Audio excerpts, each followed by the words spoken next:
What's up, everyone? My name is Candace Smith, and this is Fat Tabulous Magazine, and I'm so excited to welcome back Willette Hurst. Woo! I know you just had an opportunity to hear that wonderful intro talking about all of the great things that this powerful, mighty woman of God has done in her community and just over in her life. She's been an inspiration to me personally. So I'm excited to do this. Like, meeting you was really, a pivotal moment in my life. When we started interacting, there was some things that changed in my life. Seriously. You remember the conversations we've had. So, I'm excited to do this. I'm excited to share with the world, what you have going on and how far you've come. So, with that being said, when we met, you were homeless, making your way from California to Georgia, trusting that God would guide your steps. Now that all of this time has passed, where are you now? I currently just got back to, I'm born and raised from California, as you said. And I just arrived back in California May 27, right in the middle of the pandemic. So, yeah. So I actually was, you talked to me my journey when I left from California. Like you said, I rolled off somebody's couch and made that major drive to Georgia. So I eventually stayed in Savannah, Georgia for 2 years. And then I transitioned to North Carolina for 11 months. And then I made my way back. So I ended up doing a full circle. Yeah, full circle. Wow. So why do you feel like God led you away for a time? Well, I was the type of person because I have been through a lot of stuff, like what your article said, molestation, abandonment issues. Actually, when I left California, you know how when you talk to somebody, you'll be like, oh, I don't want to deal with people that have baggage. When I left California, I literally had a luggage store. And God had to unpack each suitcase one by one. Each suitcase had a name on it: the abandonment issues, the molestation, domestic violence, 20 years. Each suitcase had a different name to it. It was a luggage store. So when I left for California, I used to be all the person that'd be like Captain Saver. I would always save everybody else because I didn't know my worth. I knew everybody else's worth. If you asked me what my ex-husband need, I could tell you that. If you asked me what my son need, I could tell you that. I could tell you what everybody else's need. I could tell you because I read their owner manual, but I didn't read my owner's manual. So if you would have asked me, what does Willette want? What makes Willette happy? Who is Willette? I did not know. I knew I was a fully loaded weapon that didn't know how to shoot properly. I told you was deep. Now that was definitely deep. Okay, so I mean, after going through all of that, what lessons do you think that God was trying to teach you and show you? The lessons he showed me that, see, the world will tell you who you are instead of us telling the world who we are. We sit up there and say like, like if I don't fit into what the world say, then I'm like a reject. And everywhere you go, you get rejected because I don't look like the people on the magazines. I don't look like the people that's on the TV. I didn't fit with everybody else because I'm not everybody's flavor. Just like when you go to the restaurant, you pick out your menu, even though me and you be, we close.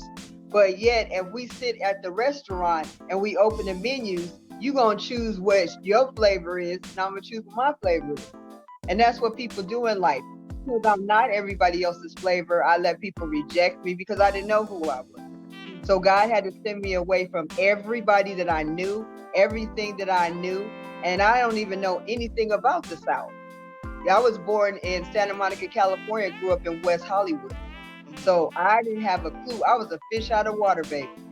Okay. So, but he has to take you away in order to get the results that he needs you to get. So, like when you go away to college, you don't eat like you normally eat when you go away to college. You don't live the way you live in college. Most people go to college, they sit in college, they sit, read books, and everything else. He had me be with different people. Those people were my teachers. In order for me to get back home, I had to graduate through all of that, all the lessons that he told me. So when people tell me, oh, I got a master's, I have a bachelor's, I have this, I have a kingdom degree because what he taught me and how he trained. Wow.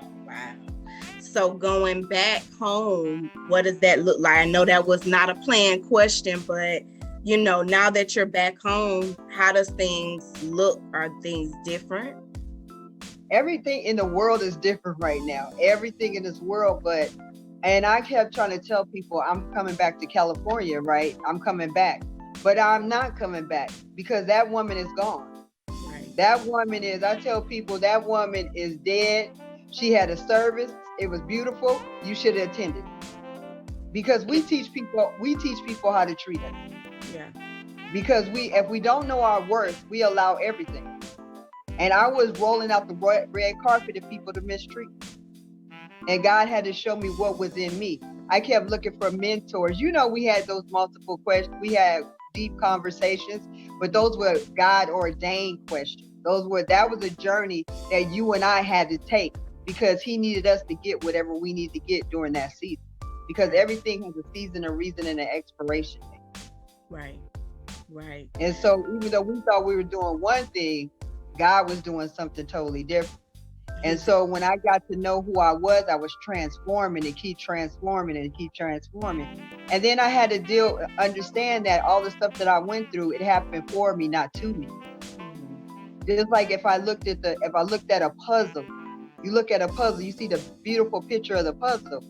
Had I took one piece out of the stuff in my life, you wouldn't see that beautiful picture that you see in the mirror. Just like anything that we've been through in life, and we take any part of it, we wouldn't be the woman or the man that we are today. Right. So catch us up on some of the things that you've accomplished during this time. I've accomplished that I'm a fully loaded weapon, that now I'm a sharpshooter. I'm not fearful. I can walk and speak. I was a broken woman where I tell you how broken I was, and you said I'm a speaker and an author and everything else.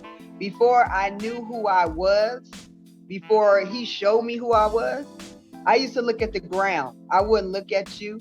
I would hide. I had so many absences in high school because if I was late coming to class, I wasn't walking in that classroom. Because of all the stuff that I've been through, I was too busy trying to hide who I was because I didn't want people to say negative stuff about me. But did that change? Because all the stuff you go through, a lot of people we work on the outside. But just like when I was overweight, even, overweight and had to have surgery and everything else, I was piling everything on top of the stuff, but I wasn't dealing with the stuff that I was eating over. Right. I didn't confront my demons. I didn't confront my stuff, and we all have our own stuff. Yeah. And when I went through all of that, I had to deal with my stuff. I had to deal with being a domestic violence for 20 years, but I had to forgive my ex-husband, but I also had to forgive myself for the part that I played in it, or the part that I didn't play in my life. I had to forgive people, but also go through and really be honest with what I saw and the things, and a lot of stuff I had to face head on. A lot of stuff we run from, but if you hit it head on, you come out so much better than you went in. That's absolutely true. It is. You all, I'm going to relaunch the article that set off this beautiful friendship and relationship that we have now. When I tell you this woman's testimony is so amazing, I want to invite everyone to definitely check it out. Willette, how can people find out more about you? How can they order your books? Let us know how we can learn more about you and your testimony and everything that you have to share. Okay. Right now, I'm an author of three books. The first book is How to Stay on the Journey Regardless of the Rage. The second book is Don't Quit Your Vision for Another Man's Baby. And the third one is how to stay on the do it now, the journey, do it now, tomorrow's not promised. All the books is based on a Christian basis about life. You know, you can get a lot of Christian books and we do the soft stuff. I'm a hard-hitting person, you know, so there's no chaser.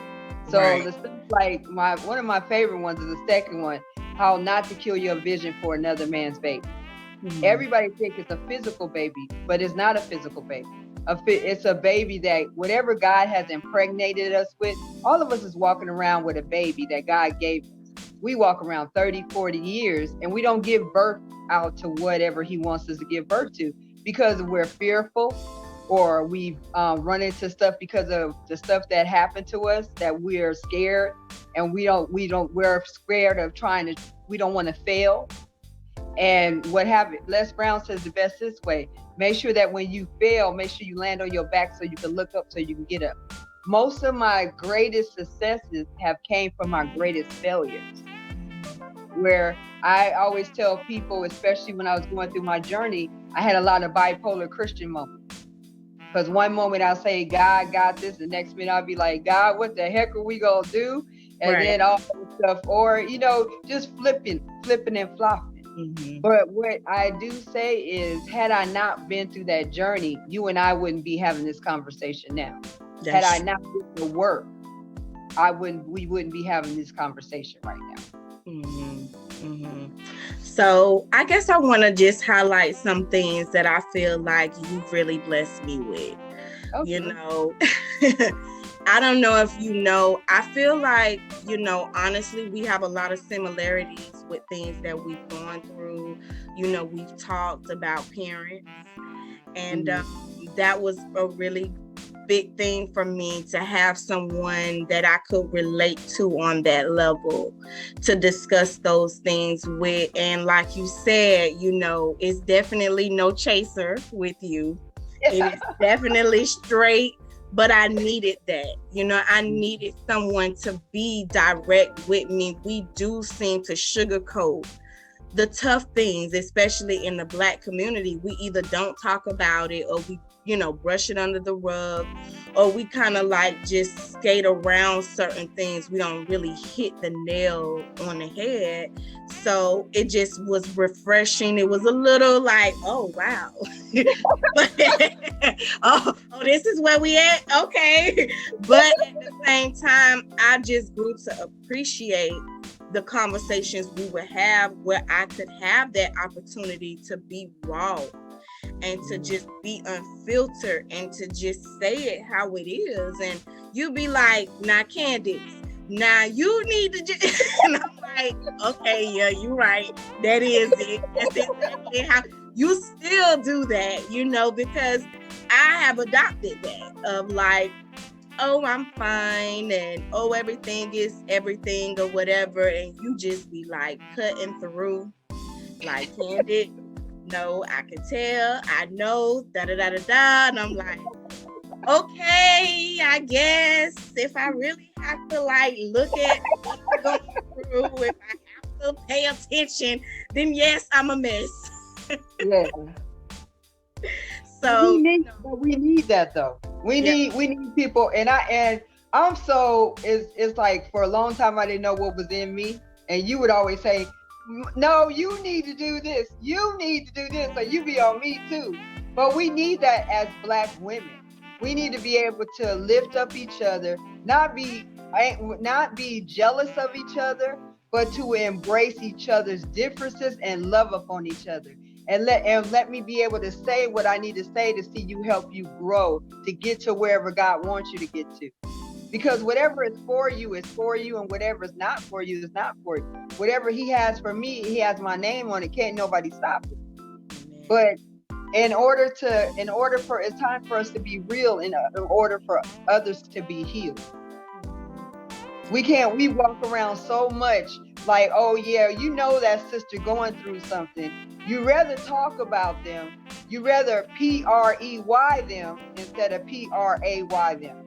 Instead of praying for them and also say, look, sis, you need me, I'm going to get down there with you. Elbows, fists, whatever it takes for you to help you get your healing, I'm down for you.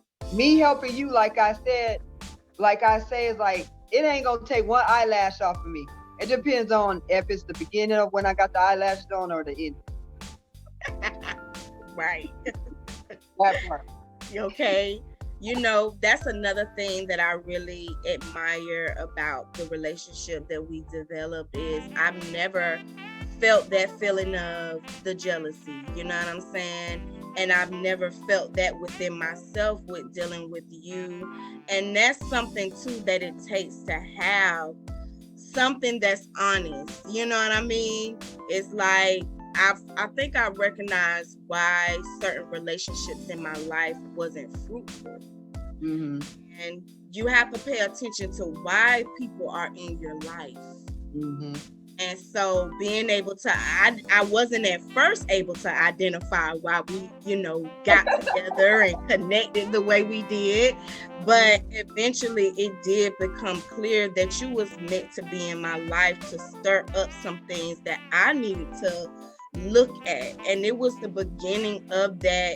And through the time, it's been some major ups and downs with that, with relationships, men, you know what I mean? And it's just been good to have a place to be totally honest and be transparent and not have to worry about being judged, not have to worry about someone just being critical. But, you just always, I never even think of having that feeling or anything. I really do know that I could come to you and probably be like, I committed a murder. And I'll be like, Candace, we gonna work it out. We gonna pray. I'm gonna change your hair color. We gonna flip wigs. We go. That's exactly what I mean. That's exactly what I mean. I know it would be exactly like that. Like, all right, so this is what we dealing with. Okay, so we about to handle this, and I just appreciate that. I appreciate, having this opportunity to meet women like you. Without the platform of Factabulous Magazine, I do wonder if I would ever have met you or been in a position to receive the healing that I needed in certain areas of my life. And I just want to tell you, thank you. I want to tell you, thank you. You're welcome. And I'm honored. I've watched you grow into the most beautiful woman. You're an amazing woman. And you have a heart of gold yourself. Thank you. I appreciate that. This is the first of the Where Are They Now, Factabulous with featuring Willette Hurst, but we'll be back. Maybe 2 years, maybe 5 years, maybe 10 years. We're going to be definitely back, and we'll definitely be doing some things together. I would love to do, some inspirational things together, because I've been focusing on my mental health. I've been focusing on self-care and managing relationships and things like that. I would love to have a space to really talk about God and incorporate him into, these everyday areas of our lives. Yeah, right. As women. And, you do that so well. That's Big Daddy. You got to incorporate him in everything. Right. You know what I'm saying? And I also didn't tell them that they can get all my books are on Amazon, and they can also follow me on Facebook as Willette M. Hurst. And my webpage is coming. It says To Be Determined. It's coming soon. So okay. Yeah.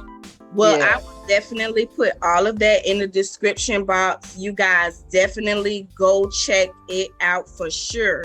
So what I want to do is I'm going to do my best to purchase 3 of your books. And I want to bless 3 women with a copy of your book. I want to bless 3 women. So I'm going to put the titles of the book in the description box. And the first person who comment the title of the book, inbox me your address. Also go like Willette's page on Facebook and comment on her book post. You know what you could do? Also, once you read the book, give her a Google review on Amazon. I mean, give her a review on Amazon. So, and if you would like to purchase it and be a blessing for another woman, the link to where you can purchase it will be in the description box. So definitely do that, because I know that this woman of God words are just so powerful. Yes. So do you have a final thought that you would like to say? I just say that whoever can listen to the words that are coming out of my mouth, I know this is hard times right now, that 2020, but to remember one thing, that 2020 is still perfect. You muted yourself. Showed us what's going on in our life and how we can change it. So if you're going through something hard right now, just look and see what he's trying to teach us during this season and come out, because when we come out of this pandemic, we're going to come out either one or two ways. We're going to come out bitter, or we're going to come out better. So my prayer for everybody that's watching your broadcast, that they come out better than they went in. Because when you go through something, you grow through something. It's called growing pains. All right. Well, with that being said, we about to get up out of here. Thank you so much for coming back through Fatabulous Magazine. I appreciated the interview that we did before, and I appreciate this one now, and I just appreciate you. I appreciate you. Have a fantabulous day. All right.